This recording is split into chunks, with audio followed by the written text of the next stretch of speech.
Hey guys, so and as you know, the Canadian Open Masters is going on, so the North American hardcore season is right now really at its heart, you could say. But so I did the prediction for men's singles quarterfinals earlier. Now, time to check out the women's singles quarterfinal matchups. This is a little more complicated because actually we only have no three of the four matchups. Unfortunately, yesterday there was rain in Montreal where the women's tournament is happening. So, unfortunately, we don't know one of our. There's still two more round three matches to be played. Kvitova versus Benkic and Samsonova versus Sabalenka. I'm thinking that'll be Kvitova versus Sabalenka, but let's see what happens with that. There are no certainties. Benkic and Samsonova are not pushovers either, so we have to see what happens there. Then, well, we have quite a lot of Americans uh, in the quarterfinals. In fact, we got Swiatek versus Collins. We got Pegula versus Goff. That's American versus American. And then Kasatkina versus Rybakina.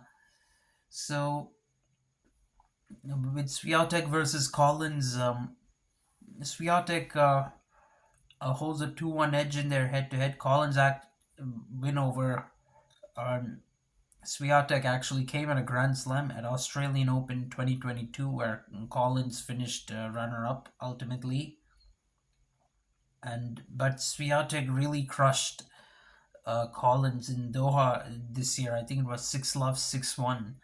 So mentally speaking, Swiatek does have that edge over Collins, and this year too, it's not been as dominant as 2022, but she still won some hardcore titles, a hardcore title in Doha, and she was runner up in Dubai. And then in Indian Wells, she reached the semi final. Mm.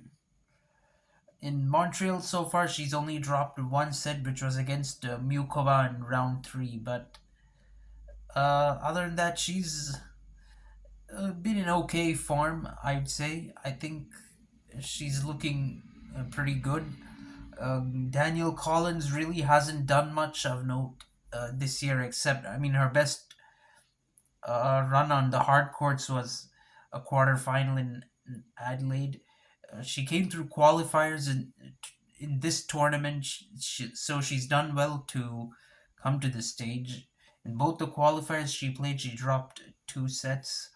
But having come to the main draw, she has done pretty well and not dropped a single set in the main draw, and she's defeated Svitolina in round one. She defeated Sakari in round two.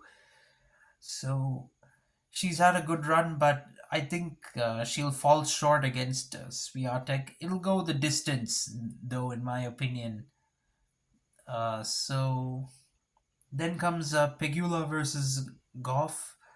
Um, they both defeated each other once, with Goff winning in Eastbourne this year. Goff has actually had a decent has had some decent hardcore performances this year, and she's won a couple of WTA titles on the surface. She won a title in Auckland at the beginning of this year before the Australian Open. Then in DC, she won another title recently.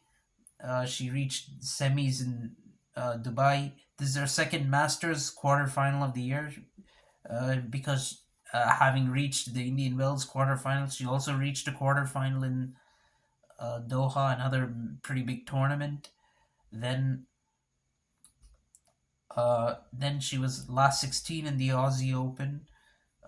Since Wimbledon, in fact, since she that round one loss, she actually won that title in DC without dropping a set, and here and in Montreal as well, she's not dropped a set.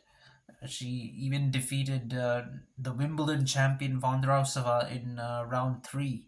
So she's looking in good form, and although Pegula is ranked higher than her, and she hasn't done badly either. She's reached semis in uh, Washington D.C. She was runner up in Doha. She also reached the semis in Dubai and Miami as well. And she's quarterfinalist at Australian Open. Not dropped a set in Montreal, but I think Goff, having recently defeated Pegula and Eastburn, I think she will.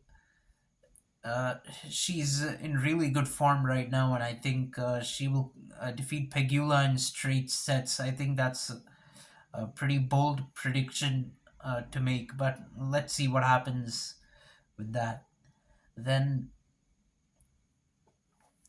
for Kasatkina versus Rybakina, um, although Kasatkina holds a 2-1 edge in their head-to-head rivalry, I think Rybakina has had a really good year this year, and I think she will continue that momentum into the semifinals and um, into this match. Actually, the quarterfinals in Montreal. I mean, she won it uh, the Indian Wells, and then at Australian Open and Miami, she finished runner up in the tournament.